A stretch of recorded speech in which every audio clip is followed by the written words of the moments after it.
Hello students, आप लोगों ने 5 लेसन तक पढ़ा था जिसमें आपके थ्योरी सब हो गई थी और आपके न्यूमेरिकल बचे हुए थे। तो आपको सबसे पहले न्यूमेरिकल ट्राई करते रहना है। जो न्यूमेरिकल नहीं होते हैं उनको कमेंट करते रहना, आपको बताते रहेंगे। और आपका नेक्स्ट लेसन स्टार्ट करते हैं सरल परिपथ। ठीक है, सिंपल सर्किट। नाम जैसा है इतना सिंपल नहीं है। ठीक, इसमें से आपको मान लीजिए कि 2 नंबर का क्वेश्चन भी हो सकता है, 3 नंबर का भी हो सकता है या 5 नंबर का भी हो सकता है, लेकिन क्वेश्चन भी इससे आ सकते हैं। इसमें आपके चार्ट के नियम वगैरह पढ़ेंगे। ठीक है, प्रमुख लेसन है इससे 5 नंबर का हो सकता है और ज्यादा बढ़ जाता है। तो सरल परिपथ में सबसे पहले बिल्कुल स्टार्टिंग करते हैं कि परिपथ ही किसे कहते हैं। ठीक, तो देखिए परिपथ आपका होता है कि धारा प्रवाह के लिए जो हम किसी बंद पथ का निर्माण करते हैं, क्योंकि धारा तभी प्रवाहित होती है जब कोई बंद पथ हो। ठीक, धारा प्रवाह के लिए बनाए गए या निर्मित बंद पथों को परिपथ कहते हैं। ठीक, परिपथ में आपके किसी हमारे तार की जरूरत पड़ेगी, संयोजक तार की आवश्यकता पड़ेगी और किसी सेल या बैटरी की आवश्यकता पड़ेगी। ठीक है, जब सेल या बैटरी से परिपथ में करंट फ्लो करेगा तो करंट को यदि हमें मेजर करना है तो हमें अमीटर की जरूरत पड़ेगी। ठीक है, और यदि किसी वायर में करंट फ्लो करता है तो उसके सिरों पर एक पोटेंशियल डिफरेंस विभवांतर उत्पन्न हो जाता है। तो उस विभवांतर को मेजर करने के लिए हमें जरूरत पड़ती है वोल्ट मीटर। ठीक है, धारा को घटाने बढ़ाने के लिए आपको जरूरत पड़ेगी धारा नियंत्रक। तो इन सब चीजों को अगर हम मिला दें या बनाएं तो हमारा निर्माण होता है परिपथ। तो आप समझ लीजिए, आपको लिखना नहीं है, फिलहाल हम बताए गए थे कि वैद्युत परिपथ होते क्या है, बस समझ लीजिए। वैद्युत परिपथ तो क्या मैंने नाम दिया कि धारा प्रवाह के लिए जो बंद पथों का निर्माण किया जाएगा उन्हें परिपथ कहते हैं। परिपथ के लिए बहुत चीजें आवश्यक। सबसे पहले वायर, तार, बैटरी या सेल। ठीक है, और धारा मापने के लिए अमीटर, विभवांतर मापने के लिए वोल्ट मीटर, धारा को घटाने बढ़ाने के लिए धारा मीटर। इन सब चीजों को से परिपथ करता है। तो परिपथ हम बनाकर आपको दिखा रहे हैं। ये कोई हमने वायर ले लिया, तो कोई भी वायर हो उसकी लेंथ और उसका जो एरिया होता है परीक्षित क्षेत्रफल, उसके कारण उसमें कोई रेजिस्टेंस होता है। तो आप रेजिस्टेंस को वायर में इस प्रकार से दिखा सकते हैं। ठीक, रेजिस्टेंस मान लीजिए सर्किट का या ऐसे छोड़ दीजिए, कोई रेजिस्टेंस है और इसको हमने क्या किया, सेल या बैटरी से जोड़ दिया। देखो अभी आपको सेल या बैटरी के बारे में बता देंगे। ये एक बैटरी है। बैटरी जो होती है सेलों का संयोजन होती है। ये एक बैटरी होगी और जब हम किसी प्रतिरोध को, और यहाँ पर जो हमने प्रतिरोध लिखा हुआ है, यहाँ पे कोई हमारे पास इलेक्ट्रॉनिक इंस्ट्रूमेंट उपकरण भी हो सकता है, जैसे बल्ब है, पंखा है, कोई भी उपकरण हो सकता है। उसका बल्ब हो या पंखा हो, कुछ भी हो, उसका अपना कुछ रेजिस्टेंस अवश्य होता है। तो हमने प्रतिरोध ही दिखा दिया ऐसे। और जब हम जैसे इसको लगाएंगे तो यहाँ से फ्लो करेगा करंट। करंट इस तरह से फ्लो करेगा। ठीक है, इस तरह से फ्लो करेगा।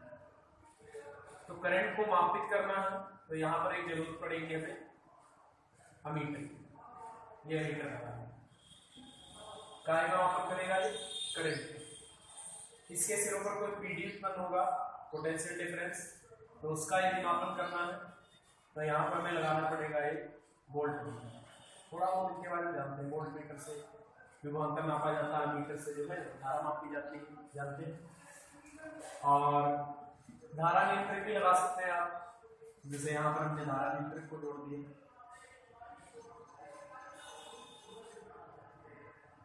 ये मान लीजिए धारा नियंत्रक भी एक परिवर्ती प्रतिरोध होता है। ठीक, धारा नियंत्रक एक बेलन जैसा होता है, इसमें छल्ला पड़ा होता है। छल्ले को जितना इधर उधर करेंगे परिपथ का प्रतिरोध उतने घटेगा बढ़ेगा। प्रतिरोध घटेगा धारा बढ़ जाएगी, प्रतिरोध बढ़ेगा धारा जो है कम हो जाएगी। बस यही होता है। ये धारा नियंत्रक थर्मोस्टेट कहते हैं, इसको RH से लिखते हैं। ये कोई रेजिस्टेंस है, इसको R लिख सकते हैं। वोल्ट मीटर, ये मीटर हो गया, ये करंट। ठीक, तो देखिए हमने जो बातें बताई हुई तो करने जरूरी है। धारा नियंत्रण के लिए क्या है आपका बैटरी। यहाँ पर आप क्या भी लगा सकते हैं, सेल भी लगा सकते हैं। ठीक, परिपथ आपका परिपथ में क्या क्या जरूरी है आप ध्यान दें। तो स्टार्ट करते हैं सेल से। सेल क्या है, वैद्युत सेल। सबसे पहला जो इसमें रहेगा सेल क्या है, वैद्युत सेल कह सकते हैं, केवल सेल कह सकते हैं। ठीक, तो जानते तो हैं सेल एक ऐसी युक्ति होती है जो रासायनिक ऊर्जा को वैद्युत ऊर्जा में कन्वर्ट कर देती है। ठीक, या वैद्युत ऊर्जा को रासायनिक ऊर्जा। देखिए जब सेल जो है डिस्चार्ज हो रहा होता है तो वो रासायनिक को वैद्युत में कन्वर्ट करता है, और जिस समय सेल कुछ सेल ऐसे होते हैं जिन्हें दोबारा चार्ज कर सकते हैं, तो जब सेल चार्ज हो रहा होता है तो वो इलेक्ट्रिक एनर्जी को केमिकल एनर्जी में परिवर्तित कर देता है। ठीक, तो यहाँ पर हम लिख सकते हैं, देखो इसको आप समझ लीजिएगा, इसको लिखने की आवश्यकता नहीं, ये ध्यान लेना परिपथ है, ऐसा लिखते हैं कि सेल एक ऐसी युक्ति है जो वैद्युत ऊर्जा को रासायनिक ऊर्जा में और रासायनिक ऊर्जा को वैद्युत ऊर्जा में परिवर्तित करता है। यहाँ पर लिखेंगे सेल एक ऐसी युक्ति है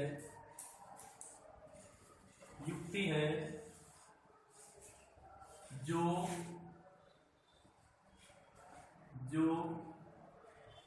रासायनिक ऊर्जा को वैद्युत ऊर्जा में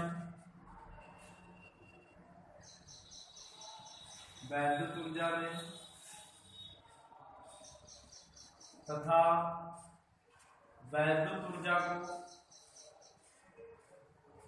वैद्युत ऊर्जा को रासायनिक ऊर्जा में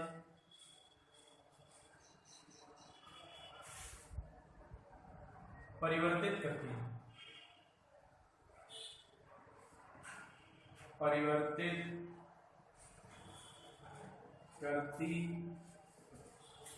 ठीक है, और ये क्या करती है, हमारे जो आप जो पढ़ेंगे जो भी सेल लगाएंगे वो अधिकतर केमिकल एनर्जी को इलेक्ट्रिक एनर्जी में ही परिवर्तित करेंगे, डिस्चार्ज करेंगे उनको। ठीक, और ये क्या करते हैं, ये रासायनिक को वैद्युत ऊर्जा में बदल के किसी परिपथ में निरंतर आवेश प्रवाह को बनाए रखते हैं, जिससे परिपथ में विभवांतर जो है नियत हो जाता है।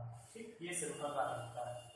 देखिए किसी सेल को आप प्रतीक रूप में इस प्रकार से बना सकते हैं, किसी सेल का मैंने प्रतीक बनाया है। ठीक, अब आपको बता दें ये जो प्लस माइनस दिखाते हैं ये क्या है। ठीक, तो ये दर्शाई जाती है, होती है सेल की प्लेटिंग। दरअसल होता क्या है सेलों में आपके पात्र में, ठीक है, दो धातु की छड़ें होती हैं और पात्र में कोई हमारा एक विलेन बना होता है। ठीक, उस विलेन को हम वैद्युत अपघट्य कहते हैं, और जो ये प्लेटें डूबी रहती हैं इनको कहते हैं सेल के इलेक्ट्रोड। उन्हीं को हम प्लस माइनस दर्शाते हैं। ये धनात्मक इलेक्ट्रोड है, ये ऋणात्मक इलेक्ट्रोड, ये सेल का प्रतीक होता है। और यदि हम कई सेलों का संयोजन बना दें इस प्रकार से तो ये आपका प्रतीक होता है बैटरी। ठीक, सेलों में संयोजन को बैटरी कहते हैं। देखो सेल दो प्रकार के होते हैं, एक आप बताते हैं प्राइमरी सेल, दूसरे सेकेंडरी सेल। प्राइमरी सेल वे होते हैं जिनमें अनुक्रमणीय क्रिया होती है। ठीक, मतलब जिन सेलों का एक बार उपयोग कर ले उनको दोबारा उपयोग में ना ला सकते, वो होते हैं प्राइमरी सेल। जैसे आपने देखा होगा स्विच सेल। ठीक, जैसे रेडियो वगैरह के सेल बड़े होते हैं, इनका यूज हो गया तो दोबारा इनको किसी भी प्रकार से चार्ज करके यूज में नहीं ला सकते। इनका अगर विलेन एक बार खराब हो गया, सोल्यूशन जो उसके अंदर भरा हुआ है सूखा कोयला वगैरह सब कुछ है, ये अगर एक बार खराब हो गया तो उसको दोबारा हम सही नहीं कर सकते। ठीक, तो इनमें अनुक्रमणीय क्रिया जिन सेलों में होगी वो आपकी क्या है, प्राइमरी। और जिन सेलों को हम सेलों में उत्क्रमणीय क्रिया हो, जैसे इनका एक बार रसायन समाप्त हो जाए दोबारा फिर चार्ज कर ले। ठीक, रसायन की आपूर्ति कर दे और सेल को फिर से यूज कर ले। जैसे बैटरी ये मान लीजिए द्वितीयक सेल का उदाहरण है, जिसे बोलते हैं लेड संचायक सेल बैटरी। ठीक, होता क्या है कि उनका एक बार रसायन समाप्त हो गया दोबारा उनको हमने फिर से रसायन की आपूर्ति कर दी, चार्ज कर ली, तो वो द्वितीयक सेल। जिनको दोबारा उपयोग में एक बार उपयोग में लाए, उनकी ऊर्जा खत्म हो जाए और फिर उनको चार्ज करके दोबारा उपयोग में ला सके, वो द्वितीयक। जिनको दोबारा उपयोग में ना ला सके प्राथमिक। तो सेल को हम प्रतीक में ऐसे दर्शा सकते हैं, बैटरी को इस प्रकार से प्रदर्शित कर सकते हैं। सेल में ध्यान रखना, एक बर्तन है हमारे पास, बर्तन में कोई वैद्युत अपघट्ट, ठीक, जैसे मान लीजिए हमने भर लिया कॉपर सल्फेट का विलय, ठीक, या अन्य कोई वैद्युत अपघट्ट भर लिया, और धातु की दो छड़े, ठीक, और छड़े जो है एक धनात्मक इलेक्ट्रोड, एक ऋणात्मक इलेक्ट्रोड, एक छड़ धनावेशित होती है और एक धातु क्या रहेगी, ऋणावेशित। सब में कहीं पर भी अगर सेल होगा तो दो इलेक्ट्रोड जरूर होंगे, एक धन इलेक्ट्रोड, एक ऋण इलेक्ट्रोड, चाहे छोटा सेल हो चाहे बड़ा सेल हो, चाहे शुष्क सेल हो चाहे नेगेटिव, ठीक। इसके बाद थोड़ा और समझ लीजिए, आपने पढ़ा है वायर, तार क्या करते हैं, जब इनसे धारा प्रवाह होती है तो ये धारा प्रवाह के मार्ग में थोड़ा सा अवरोध लगाते हैं, जानते हैं कि नहीं, किसी चालक द्वारा, किसी चालक तार द्वारा धारा प्रवाह के मार्ग में जो अवरोध लगता है, रुकावट उत्पन्न होती है, इसको प्रतिरोध बोलते हैं। इसी प्रकार जो हमारा सेल होता है ना, ये भी धारा प्रवाह के मार्ग में थोड़ी सी रुकावट उत्पन्न करता है। क्यों, क्या है उत्पन्न करता है, क्यों, क्योंकि सेल में वैद्युत अपघट्ट का विलयन हो रहा है, इलेक्ट्रोड, तो सेल के भीतर वैद्युत अपघट्ट के विलयन इलेक्ट्रोडों द्वारा धारा के मार्ग में जो भी बाधा उत्पन्न होती है उसको हम सेल का इंटरनल रेजिस्टेंस कहते हैं, सेल का आंतरिक प्रतिरोध, याद रखिएगा। तो इसमें हम आपको बता दे रहे हैं सेल का आंतरिक प्रतिरोध, आंतरिक प्रतिरोध, ठीक है। जिस प्रकार से कोई चालक तार धारा के मार्ग में रुकावट उत्पन्न करता है, उसी प्रकार से जो हमारे वैद्युत सेल होते हैं ये भी धारा प्रवाह के मार्ग में क्या उत्पन्न करते हैं, रुकावट उत्पन्न करते हैं। सेल में है क्या मैंने बताया था कि किसी भी सेल में वैद्युत अपघट्ट कोई है, उसमें धातु की दो प्लेटें हैं, प्लेटें भी कह सकते हैं या छड़े कह सकते हैं, छड़ों को इलेक्ट्रोड या प्लेटें बोलेंगे, और कोई विलयन हम लिया क्षारीय वैद्युत अपघट्ट वाला विलयन होगा। सेल का आंतरिक प्रतिरोध, तो सेल द्वारा धारा के मार्ग में लगाए गए अवरोध सेल का आंतरिक प्रतिरोध कहते हैं। लिख लेना, सेल द्वारा धारा के मार्ग में लगाए गए अवरोध को सेल का आंतरिक प्रतिरोध कहते हैं, आंतरिक प्रतिरोध कहते हैं। सेल द्वारा धारा के मार्ग में लगाए गए अवरोध को सेल का आंतरिक प्रतिरोध कहते हैं, और सेल का जो आंतरिक प्रतिरोध होता है उसे हम स्मॉल आर से प्रदर्शित करते हैं, इसे स्मॉल आर से प्रदर्शित करते हैं, ठीक है। प्रतिरोध है मात्रक आपका वो ही रहेगा। अब बात आ गई कि हमारा सेल, ये इसकी सेल के टर्मिनल थे, अब सेल का रेजिस्टेंस फिर हम सेल के साथ कैसे दिखाएं, तो किसी सेल को उसके इलेक्ट्रोडों या टर्मिनल के साथ इस प्रकार से प्रदर्शित करते हैं। ये सेल का धनात्मक इलेक्ट्रोड है, धन इलेक्ट्रोड, ये ऋण हो गया, साथ में ही इसका रेजिस्टेंस दिखा देते हैं।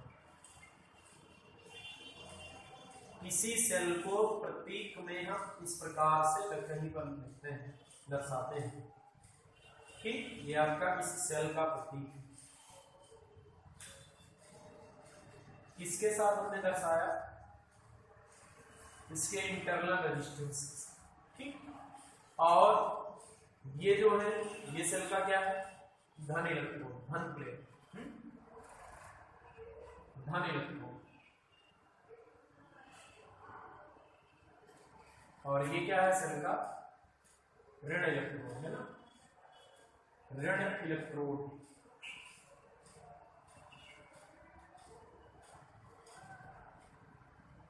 याद रखिए सेल के बारे में इस प्रकार से। अब बात आती है परीक्षा में आंतरिक प्रतिरोध किसे कहते हैं, ये नहीं पूछता है, परीक्षा में ये पूछता है कि सेल का आंतरिक प्रतिरोध किन किन बातों पर निर्भर करता है, सेल का जो आंतरिक प्रतिरोध होता है वो किन चीजों पर निर्भर करता है। तो देखिए सेल का आंतरिक प्रतिरोध कई बातों पर निर्भर करता है। देखिए जैसे जो वैद्युत अपघट्ट का विलयन हो रहा है उस पर निर्भर करेगा। उसकी सांद्रता कैसी है, विलयन सांद्र है कि तन सांद्र विलयन होगा तो प्रतिरोध ज्यादा लगेगा, तन विलयन होगा तो प्रतिरोध जो है कम लगेगा। ठीक, तो पहली बात आंतरिक प्रतिरोध।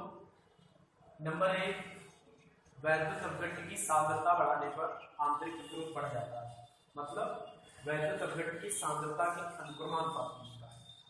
सांद्र विलयन होगा तो फिर रेजिस्टेंस जो है ज्यादा हो जाएगा।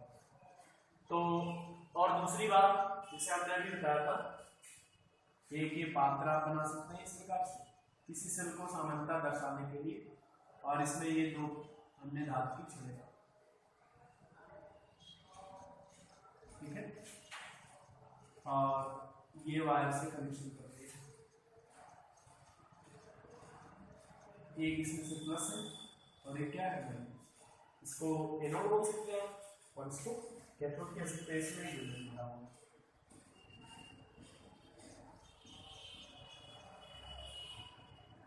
इसमें ठीक, तो ये तो आपका धन इलेक्ट्रोड, ये ऋण इलेक्ट्रोड हो गया, और ये वैद्युत अपघट्य का विलयन हो गया। और इसमें क्रियाएं जो होती हैं वो आप जानते हैं, जो वैद्युत अपघट्य भरा होता है इसमें आयन उत्पन्न हो जाते हैं। ठीक, आयन जैसे मान लो कॉपर सल्फेट का है तो CSO को दो भागों में टूट जाएगा, Cu++ SO4- Cu++ ऋण प्लेट की हो जाएगी, SO4- वाले आयन इधर की ओर व्यक्त करने लगेंगे। जब आयन गतिमान हो जाएंगे मतलब आवेश का प्रभाव होने लगेगा अंदर, और आवेश का प्रभाव होने लगेगा करंट फ्लो होने लगेगा। बस यही क्रिया होती है सेल के अंदर। तो नंबर 1 कि आंतरिक प्रतिरोध वैद्युत अपघट्य की सांद्रता के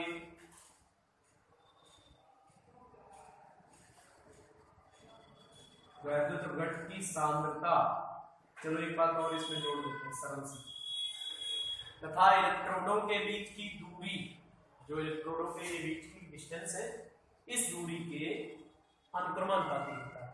अगर इलेक्ट्रोडों के बीच की दूरी बढ़ाओगे तो रेजिस्टेंस ज्यादा लगेगा, कम दूरी रखोगे रेजिस्टेंस कम लगेगा। जब आयन आसानी से प्रवाहित होंगे, पास होंगे, आसानी से प्रवाहित होंगे, दूर होंगे थोड़ा समय लगेगा, थोड़ी कठिनाई हो जाएगी। तो आंतरिक प्रतिरोध वैद्युत अपघट्य की सांद्रता तथा इलेक्ट्रोडों के बीच की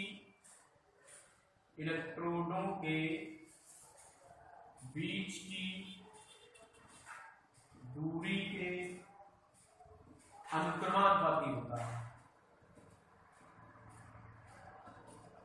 अनुक्रमानुपाती होता, समझ आया?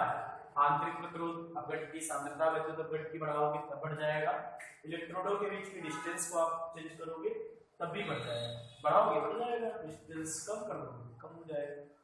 ठीक, दूसरा कि वैद्युत अपघट्य, जैसे हम ताप बढ़ाएं, जैसे क्वेश्चन पूछा गया कि ताप बढ़ाने पर सेल के आंतरिक प्रतिरोध पर क्या प्रभाव पड़ेगा।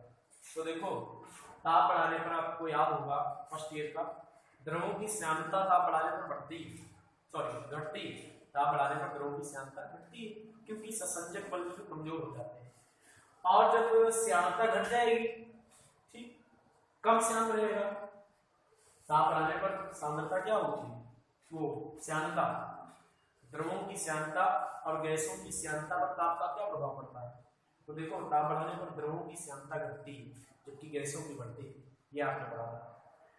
और जब वैद्युत अपघट्य की श्यानता ताप बढ़ने पर कम हो जाएगी, कम श्यान रह जाएगा, तो प्रतिरोध क्या होगा, क्या प्रभाव पड़ेगा प्रतिरोध, कम श्यान। देखो ज्यादा श्यान होगा, ठीक, ज्यादा श्यान यदि द्रव होगा तो प्रतिरोध ज्यादा लगेगा, कम श्यान होगा तो कम प्रतिरोध लगेगा। अब ताप बढ़ाने पर श्यानता कम हो गई तो प्रतिरोध भी क्या हो जाएगा, कम हो जाएगा। इसका मतलब है कि सेल का आंतरिक प्रतिरोध ताप बढ़ाने पर क्या होता है, घट जाता है, मतलब ताप के व्युत्क्रमानुपाती होता है। ठीक, तो यहां पर लिखेंगे कि ताप बढ़ाने पर सेल का आंतरिक प्रतिरोध बढ़ता है, ठीक है।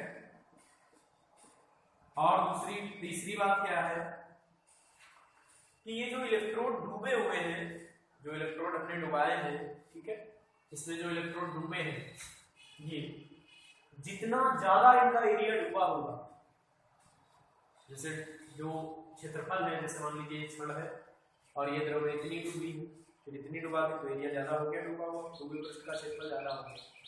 तो सेल का जो आंतरिक प्रतिरोध होता है वो इलेक्ट्रोड के डूबे भाग के क्षेत्रफल के व्युत्क्रमानुपाती होता है, ठीक है। सेल का आंतरिक प्रतिरोध इलेक्ट्रोड के डूबे भाग के क्षेत्रफल के व्युत्क्रमानुपाती होगा, ठीक है। लिख देते हैं आंतरिक प्रतिरोध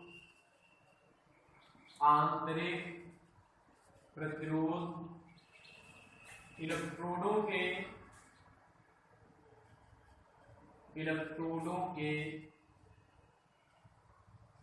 डूबे भाग के क्षेत्रफल के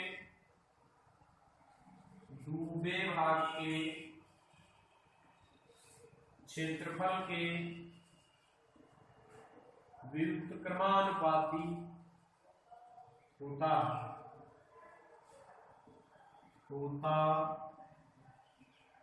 ये प्रमुख बातें हो गई। अन्य बातें ये हैं जैसे सेल की आयु ज्यादा समय तक जब उपयोग करोगे तब भी प्रतिरोध बढ़ जाएगा, प्रतिरोध ही बढ़ जाने पर तो धारा कम देने लगता है। जैसे सेल मान लीजिए बहुत समय तक यूज होता है तो धीरे धीरे उसमें करंट का फ्लो कम हो जाता है, करंट कम आता है उससे, ठीक। क्यों? क्योंकि जैसे जैसे सेल को यूज करते रहते हैं उसकी एज आयु के अनुसार प्रयोग की अवधि जैसे जैसे बढ़ती रहती है सेल का आंतरिक प्रतिरोध बढ़ता रहता है, और जब बहुत ज्यादा प्रतिरोध हो जाता है तो करंट देना बंद कर देता है, डिस्चार्ज हो गया, ठीक। और भी बात है जैसे वैद्युत अपघट की प्रकृति पर निर्भर करता है, विलेन कैसा विलेन बदलोगे आंतरिक प्रतिरोध बदल जाएगा। तो आंतरिक प्रतिरोध इन सब चीजों पर निर्भर करेगा, सेल का प्रत्येक दिया जाएगा। मुख्य बात इसमें यही है कि आंतरिक प्रतिरोध किन किन बातों पर निर्भर करेगा, ये महत्वपूर्ण है, ठीक। अब भाई सेल के बारे में हो गया, सेल आपने क्या है पढ़ा, सेल का आंतरिक प्रतिरोध। इसके बाद नई नई चीजें हैं, सेल का वैद्युत वाहक बल, इलेक्ट्रोमोटिव फोर्स, ईएमएफ, ये पढ़ेंगे।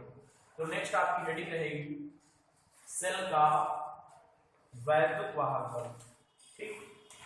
फिर एक सेल के लिए आप विभवांतर भी पढ़ेंगे, टर्मिनल विभवांतर, दो चीजें पढ़ेंगे, सेल का वैद्युत वाहक बल, सेल का टर्मिनल विभवांतर, ठीक है। देखिए यहां पर लिखा है सेल का वैद्युत वाहक बल। देखिए जब हम किसी सेल को किसी परिपथ में जोड़ देंगे, किसी तार प्रतिरोध के साथ जोड़ देंगे तो सेल से उस प्रतिरोध में धारा प्रवाहित होगी। अच्छा, प्रतिरोध क्या करेगा? प्रतिरोध धारा प्रवाह के मार्ग में रुकावट उत्पन्न करेगा। इसका मतलब अगर हमें लगातार धारा का प्रवाह करना है तो हमें एक ऊर्जा की जरूरत पड़ेगी, और वो ऊर्जा कौन देगा? सेल। सेल प्रतिरोध में लगा है, सेल ऊर्जा देगा। फिर से कि जब हम किसी प्रतिरोध के सिरों पर, जैसे ये प्रतिरोध है, इसके सिरों पर एक सेल को हमने जोड़ दिया, ये सेल को जोड़ दिया, ये इसका इंटरनल रेजिस्टेंस हो गया, साथ में जोड़ दिया इस प्रकार से। तो जब इससे करंट फ्लो करेगा, यहां से निकलेगा, तो ये प्रतिरोध क्या करेगा? ये धारा के मार्ग में रुकावट उत्पन्न करेगा। अरे ये दोनों उत्पन्न करेंगे, और जब ये दोनों धारा के मार्ग में रुकावट उत्पन्न करेंगे, ठीक, तो धारा को लगातार प्रवाहित करने के लिए या आवेश का लगातार निरंतर प्रवाह बनाए रखने के लिए हमें एक एनर्जी की जरूरत पड़ेगी, और वो एनर्जी कौन देगा? सेल। तो विद्युत वाहक बल दरअसल है एक प्रकार की एनर्जी, और वो किस प्रकार की एनर्जी वो आप देख लीजिए, ठीक। सेल का वैद्युत वाहक बल, दरअसल वैद्युत वाहक बल का इलेक्ट्रोमोटिव फोर्स ईएमएफ या कैपिटल ई से व्यक्त करेंगे, जरूरत पड़ेगी तो स्मॉल ई से लिखेंगे, ठीक। और मान होगा इसका W/E। ये तो सूत्र वैसे हो गया जैसे विभवांतर का होता है, ठीक। तो बात ये रहेगी कि इसको कैसे परिभाषित करें, ये कौन सा कार्य, कौन सी ऊर्जा है, ये कौन सा आवेश है। हम इतना तो जानते हैं कि जब किसी परिपथ में करंट फ्लो करता है तो इससे आवेश का प्रवाह होता है तो जानते हैं भाई करंट तभी तो फ्लो करेगा जब आवेश चलेगा, इलेक्ट्रॉन जो है गति करेंगे, तो जब इलेक्ट्रॉन चलेंगे तो धारा का प्रवाह होगा, मतलब आवेश चलेगा तो धारा का प्रवाह होगा। अब बात करें कि धारा अगर ऐसे प्रवाहित हो रही है तो धनावेश फ्लो ऐसे हो रहा है, ठीक, और इसके विपरीत माने धनावेश का फ्लो ऐसे हो रहा है। धनावेश माने धारा की दिशा में, ऋणावेश माने धारा की विपरीत दिशा में। तो देखो ये एकांक आवेश अगर मान, ठीक, एकांक आवेश को हम सेल सहित पूरे परिपथ में प्रवाहित करेंगे, मतलब यहां से चले ऐसे चलते जाए आवेश को, एकांक आवेश को लेकर, और फिर यहां पर आ जाए, यही बताओ, मतलब सेल सहित पूरे परिपथ में प्रवाहित करेंगे। तो हमें कुछ कार्य करना पड़ेगा, हमें जो कार्य करना हमें थोड़ा सेल करेगा, मतलब सेल एक एनर्जी देगा, वही कार्य है। तो जो कार्य होगा वो W, ठीक, ये Q का मान 1 रख दे तो W बराबर Q हो जाएगा, और अगर Q आवेश रखें तो सूत्र हो जाएगा W का। मतलब एकांक आवेश सेल सहित संपूर्ण परिपथ में प्रवाहित करने में किया गया कार्य किसके द्वारा? सेल द्वारा किया गया कार्य। सेल का क्या कहलाएगा? विद्युत वहन बल कहलाएगा, EMF, ठीक। इसे कैपिटल E से व्यक्त करेंगे, W/Q जूल प्रति कूलम मात्रक, या जूल प्रति कूलम को वोल्ट कहते हैं, इसका मात्रक वोल्ट रहेगा। ये भी सूत्र वैसे ही है, अदिश है, सब कुछ वैसे ही है। लिख रहे हैं यहाँ पर भाई कि एकांक आवेश को सेल सहित संपूर्ण परिपथ में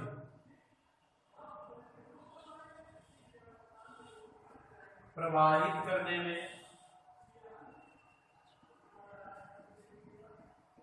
सेल द्वारा दी गई ऊर्जा अथवा सेल द्वारा किया गया कार्य, प्रवाहित करने में सेल द्वारा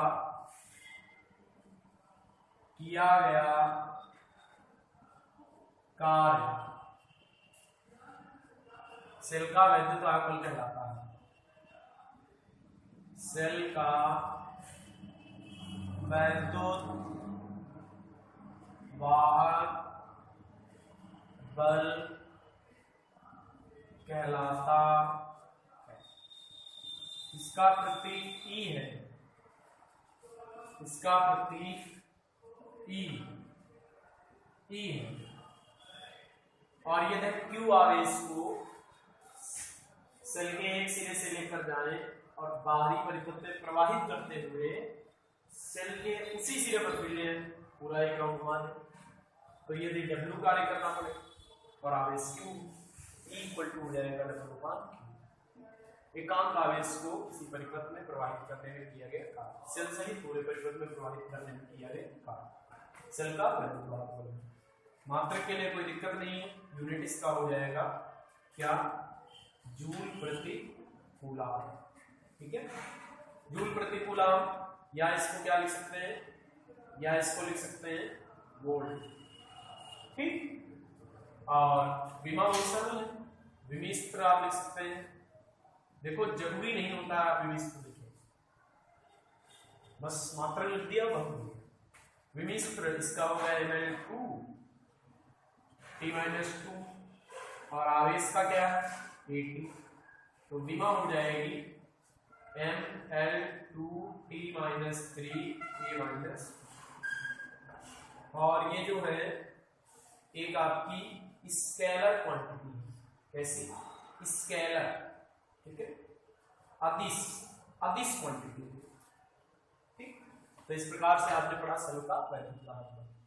दूसरी हेडिंग है, इसी में आपको पढ़नी है और इनमें बाद में डिफरेंस भी पढ़ना पड़ेगा, सेल का टर्मिनल विभवांतर। सेल का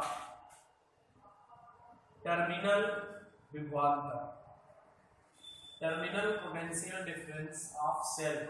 देखिए सेल का टर्मिनल विभवांतर क्या है, ध्यान देना।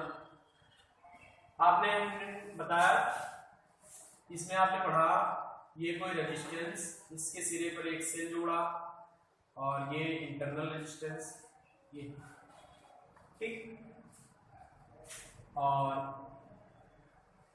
दरअसल सेल का प्लस भाग ये हो गया माइनस ये हो गया।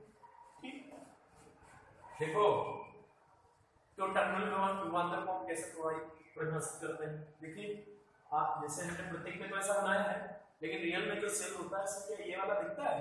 नहीं, इलेक्ट्रोड दिखते हैं, बाहरी प्रतिरोध का प्रतिरोध दिखता है, ये नहीं। तो एकांक आवेश को आपने अभी प्रवाहित किया था सेल से ही पूरे में करिए। आप प्रवाहित करना है सेल के एक टर्मिनल से दूसरे टर्मिनल। रेजिस्टेंस तो यहां बीच में होगा, टर्मिनल को बीच में रेजिस्टेंस होगा, लेन तो उसके बीच में भरा है। ऐसा तो नहीं है कि टर्मिनल के इधर तार में प्रतिरोध हो, ऐसा नहीं। इस सेल के अंदर बात है, इसकी तो बातें छोड़ दो, ये सेल है और आंतरिक प्रतिरोध इसमें छिपा हुआ है। तो एकांक आवेश को सेल के एक टर्मिनल से दूसरे टर्मिनल, मतलब सेल के चाहे जिस टर्मिनल से ले लो दूसरे तक लेगा, प्रवाहित करने में सेल द्वारा किया गया कार्य सेल का टर्मिनल होता है। टर्मिनल विभवांतर को आप V से भी लिख सकते हैं या VT लिख सकते हैं, टर्मिनल विभवांतर। देखिए V या VT आगे V से लिखेंगे, V इक्वल टू होगा, सूत्र वही है बिल्कुल वैसे, लेकिन ये वो कार्य है जो हमने Q आवेश को सेल के एक टर्मिनल से दूसरे टर्मिनल तक बाहरी परिपथ में जाने के लिए। एक चीज और है, इस टर्मिनल से इस टर्मिनल तक पहुंचने के यहां पर आप देख सकते हैं दो मार्ग हैं कि हम एक तो ऐसे जा सकते हैं, दूसरा ऐसे भी तो जा सकते हैं तुम, लेकिन नहीं, ऐसे जाओगे तो गलत है। इसीलिए डिफाइन करते समय आपको लिखना पड़ेगा कि सेल के एक टर्मिनल से दूसरे टर्मिनल तक बाह्य परिपथ, अंदर नहीं, बाह्य परिपथ में प्रवाहित करने में किया गया सेल का टर्मिनल। क्या लिखेंगे? एकांक आवेश को सेल के एक टर्मिनल से दूसरे टर्मिनल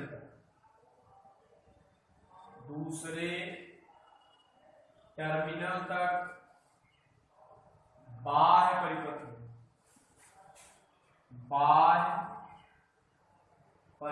में प्रवाहित करने में किया गया कार्य, किसके द्वारा? सेल द्वारा। बाह्य परिपथ में सेल द्वारा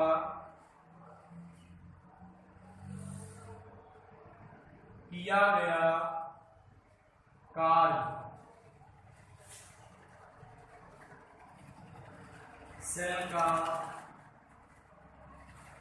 टर्मिनल विभवांतर कहलाता है। टर्मिनल विभवांतर कहलाता है। इसका प्रतीक VT आप लिख सकते हैं, इसका प्रतीक VT मान वही है, लेकिन थोड़ा आवेश जैसे आपने क्यों लिया और एक टर्मिनल से दूसरे टर्मिनल तक बाहर परिपथ में गए तो जो कार्य करना पड़ा वो कर लो। ये W में अंतर है, ये वो W है जो सेल सहित पूरे परिपथ में घुमाया, मतलब ये बीच वाला भाग नहीं छूटा, लेकिन ये वो W है जो हमने क्या किया, सेल के एक टर्मिनल से ही दूसरे टर्मिनल तक गए। देखो अगर एकांक आवेश को यहां से लेकर गए और ऐसे लेकर गए फिर यहीं पर आ गए तो वो कार्य है EMF E, और अगर एकांक आवेश को यहां से लेकर गए ऐसे घूमते हुए बाहरी परिपथ में यहीं तक आए तो वो VT। ठीक, तो VT और E में अंतर भी हुआ।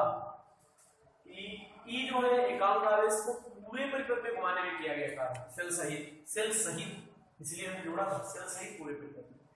और एकांक आवेश को सेल के टर्मिनल से दूसरे टर्मिनल तक, तो सेल तो छूट गया, बीच वाला हिस्सा तो छूट गया, सेल का ये भाग छूट गया टर्मिनल नॉन। इसी में तो रेजिस्टेंस आंतरिक वाला होता है, लेकिन दर्शाते बाहर। ठीक, मात्रक, विमीय सूत्र, राशि ये यहां से उठाना और फिर यहीं पे लिख देना। ठीक, आपकी सारी बातें याद रहेंगी।